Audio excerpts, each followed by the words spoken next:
Quarantined Experiment 41, Basement Dweller Report 2. Is it too much to ask that we find the doctor? He's been missing for around 9 months now, and the last time he was seen, he was fighting his way out of the agency base he was stationed at.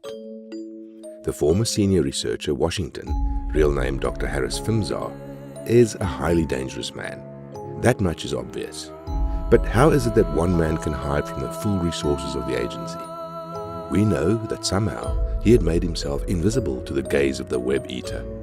But even with the agent training that all researchers go through and maintain, how is it he's basically a ghost in the wind? If he was content to vanish, that would be one thing. But we keep on stumbling on more and more of his twisted experiments. That they're getting more twisted and inhuman as we go deeper into his research is worrying. Especially with Quarantined Experiment number 41. How did the doctor get his hands on a sample of the basement dweller fungus? Pretty sure that every spore was destroyed last year. The only way he could have gotten a sample would either be in the wild, which is very rare, and our agents were very concise in wiping out that species. The other option is that the doctor took it from the agency base, and that means our security has been massively compromised by this one clever old man. Don't know which option is worse. Either our agents missed a portion of the human-eating fungus, or there's backdoors into the agency that we were unaware of. As a reminder, the basement dweller is a cordyceps variation, a parasitic fungus that went from infecting the larvae of insects to infecting humans. The infection spreads rapidly to the brain and completely takes over the body of its host. The damage of such infection usually destroys all intelligent thought, reverting the host to a primal, almost animal-like state of being. The fungus will then drive them to feed and gorge themselves on whatever organic material they can get their hands on. An extreme case of the mental disorder of pica, where a person digests non-digestible things. While a human digestion system couldn't handle things like wood chips or wall stuffing, a human infected by the basement dweller will consume whatever they can shove in their mouth. And when not eating, the infected host will attack whatever living thing that could be sensed. And even a scratch from an infected human has a high probability of spreading the infection. After the host is stuffed to the gills, the basement dweller will force the host to climb to the highest point in the house the host is in. From the basement it usually grows in, to the attic or roof. Then the host will spawn bright crimson-caped mushrooms all over their body. These caps will then messily explode, spreading spores in every direction, light enough to be carried by the winds.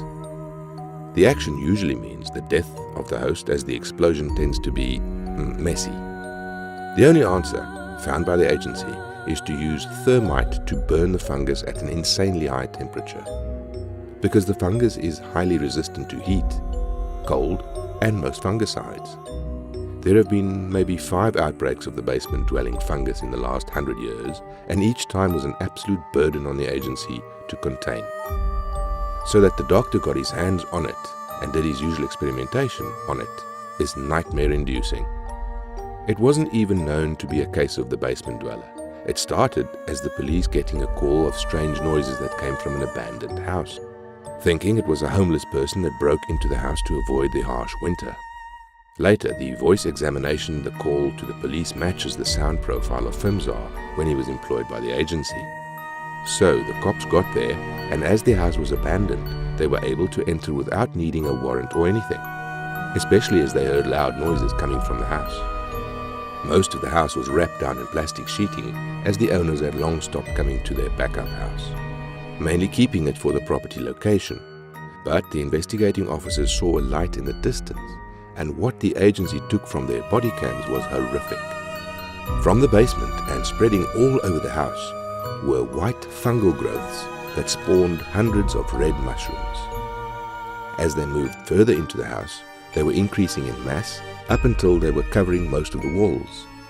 The trail and the light led to the basement where they heard someone begging for help. Rushing to the person's aid, the good officers got to the basement and saw that the fungal growths all originated from the begging figure.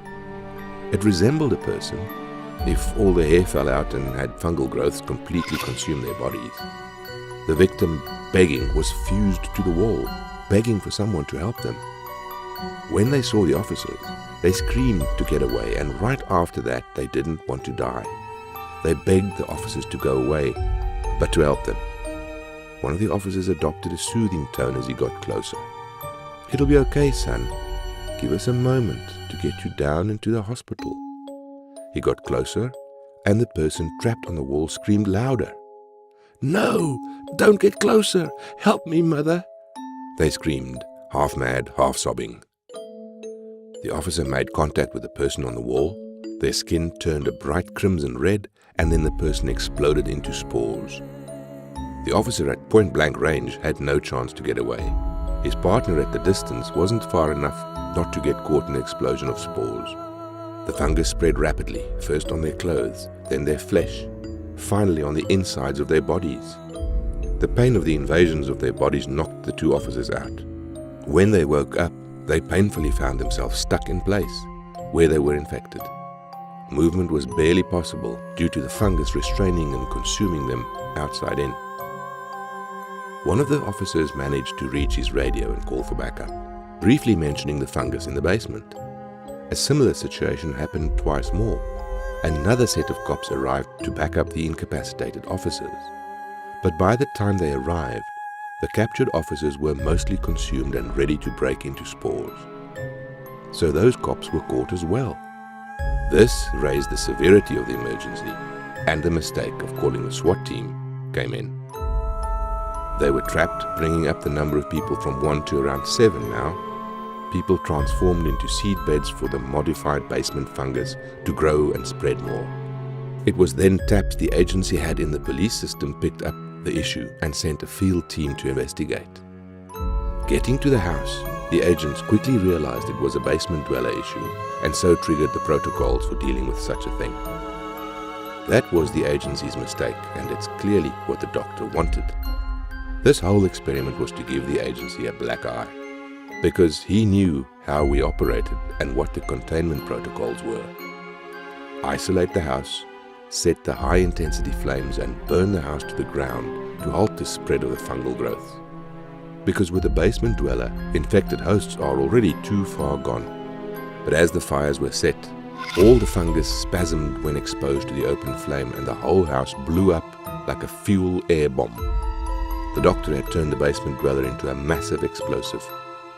It cost us the whole containment team of 6 agents, including one senior agent who was on site to supervise the burn. The explosion also drew public attention to the site, causing us to scramble for damage control and to keep things contained, because we didn't know if Experiment 41 was still present or if it was blown up with the explosion. And how we knew it was the doctor that did this? Well, aside from the detail of who else would be able to do this to us, aside from the company. Again, he was the one who called the original police report. Secondly, each of the agents had their IDs taken, and in the following day, the local base and their archive accessed using those IDs. The search afterwards was deleted, but we do know that the doctor was looking for something. Whatever it was he was searching for, we pray he didn't get the answers he sought.